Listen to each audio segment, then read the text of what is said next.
Boa noite, meu nome é Sileno César Guimarães e esse é o primeiro de uma série de hangouts promovidos pelo Diário do Observador sobre temas polêmicos e atuais a respeito do comportamento, política e cultura.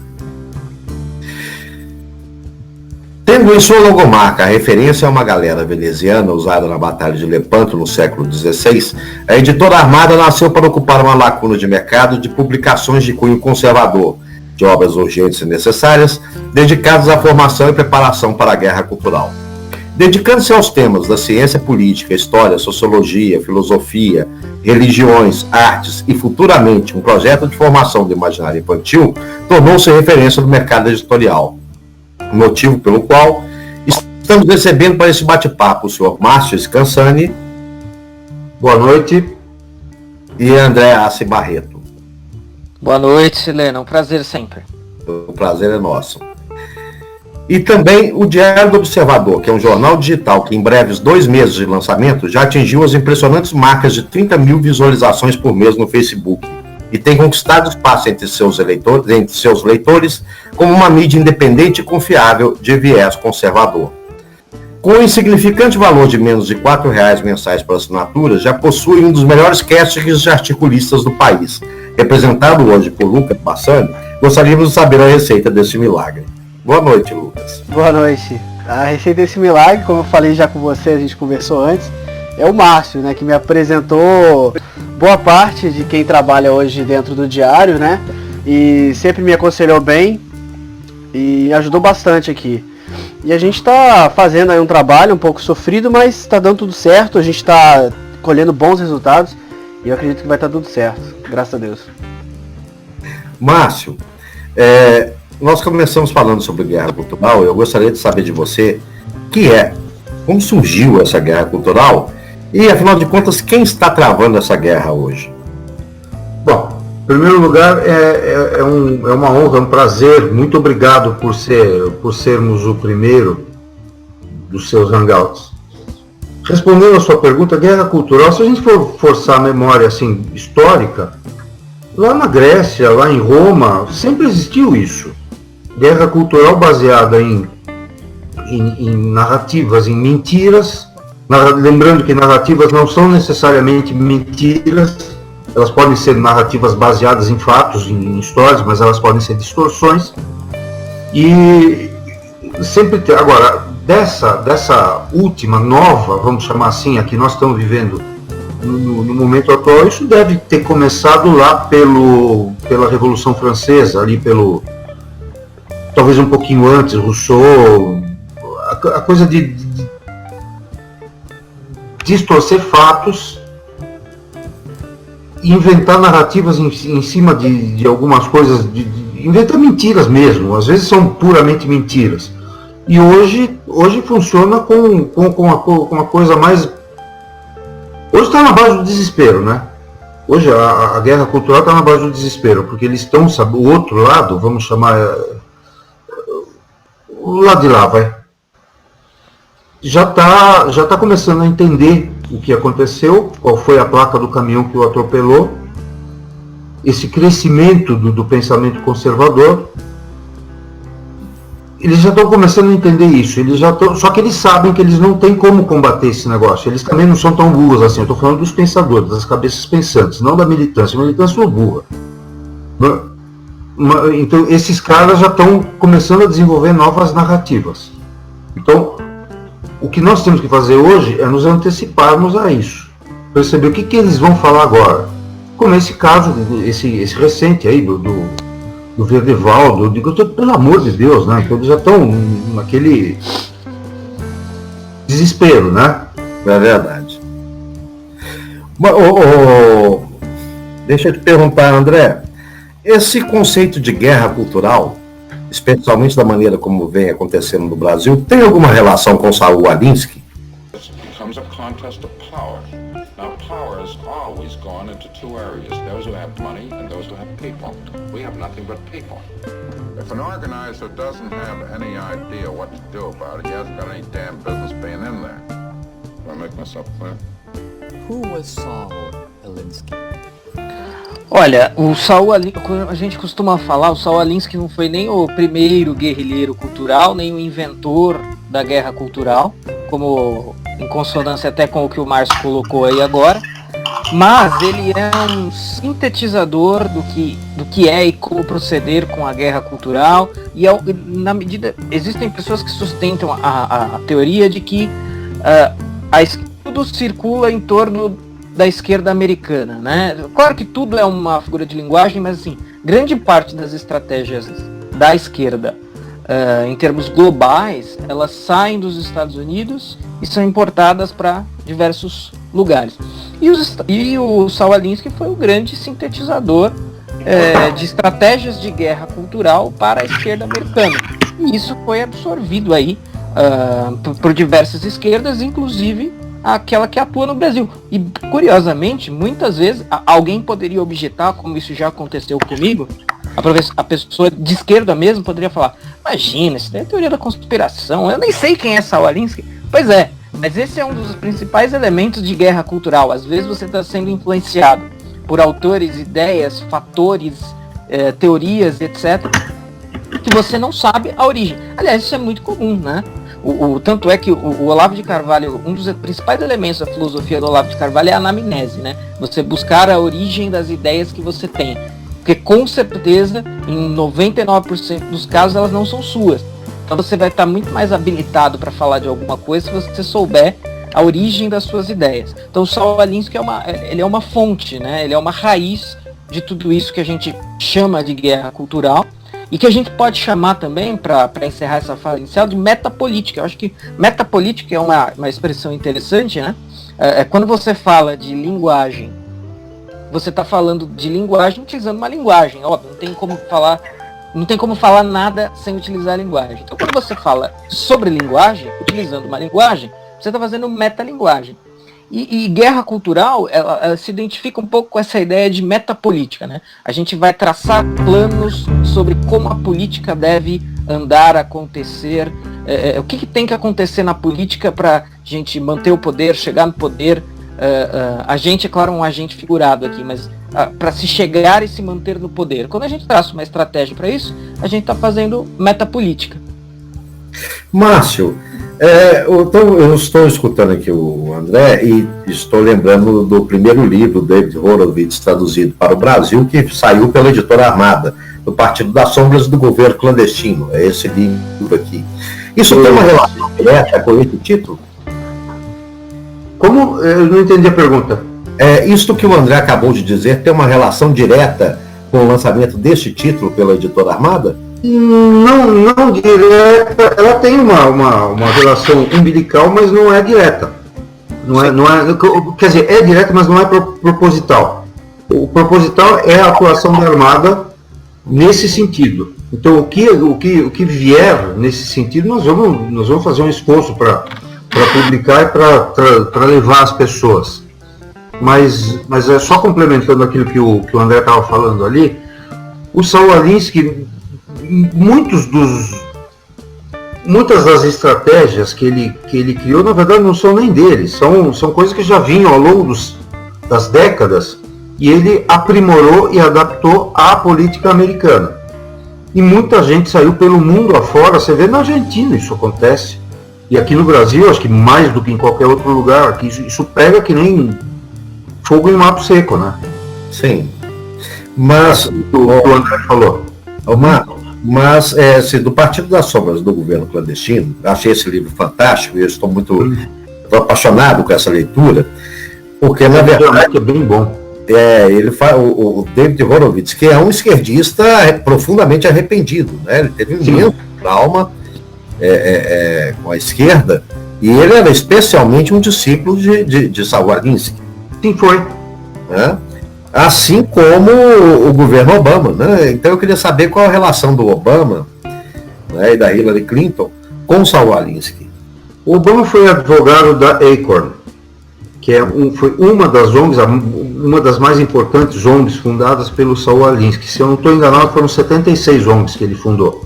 Tudo para arrecadar fundo e tudo para destruir sociedade, quer dizer, dividir sociedades.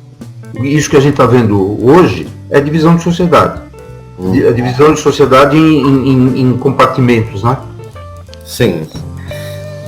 E a Hillary foi discípula dele, né? A tese dela, There's Only the Fight. Aquilo é Alinsky puro, só que é mais chafurdando na lama.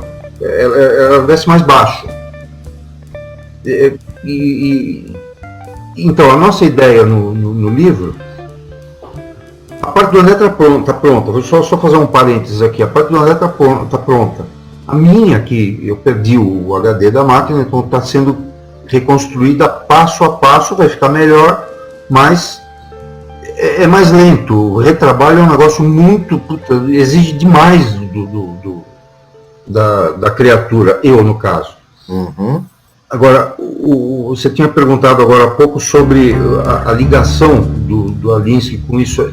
Exatamente. Essas estratégias, elas são todas aparentadas e elas são todas ligadas.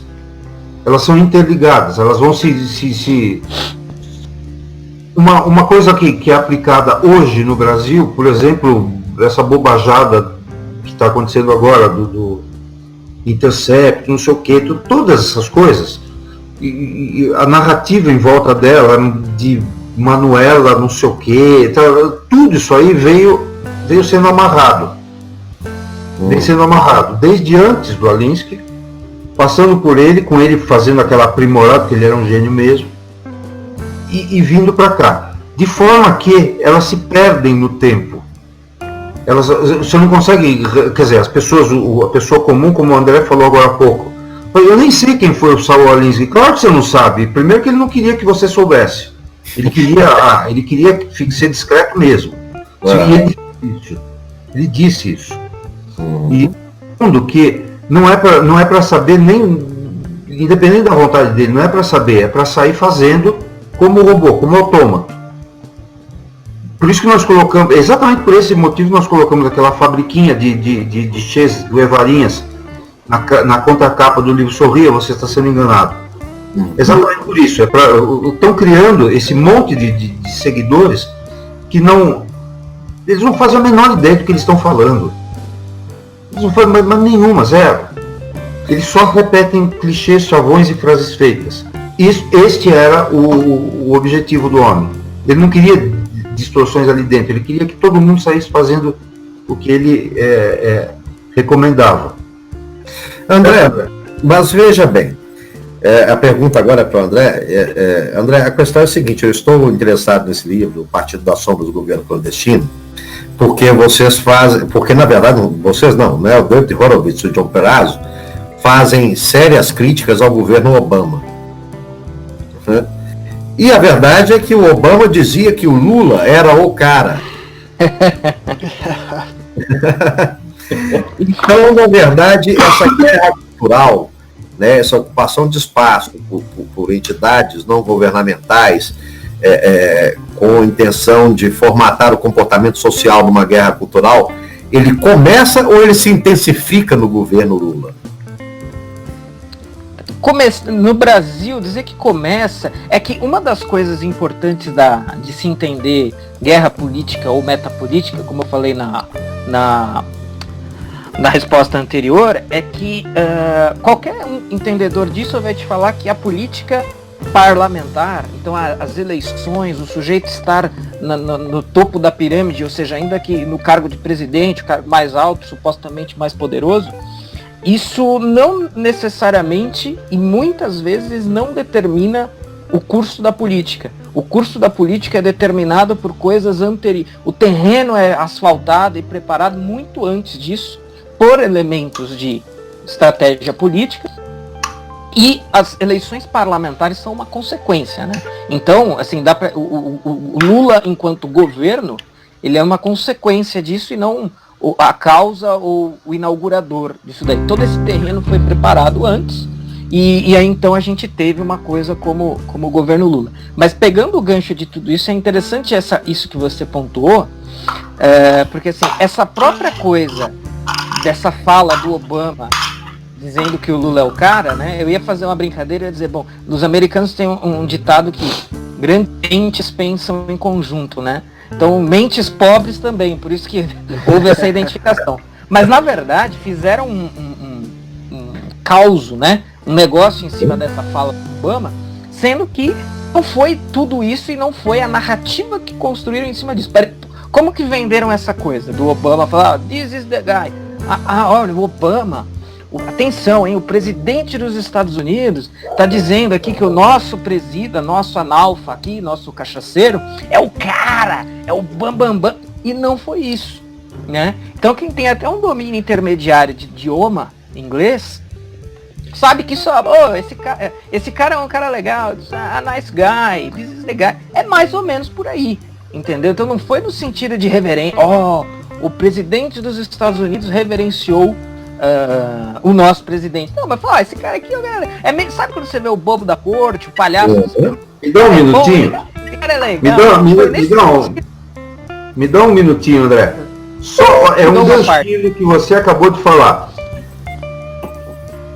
Por praticamente nada que o Obama falou a respeito do Lula, fizeram aquela festa, aquela mídia engajada fez aquela festa, ele é o cara, ele é isso, ele é aquilo, Já o Trump enalteceu muito mais o Bolsonaro do que tinha feito com o Lula, e ninguém falou nada.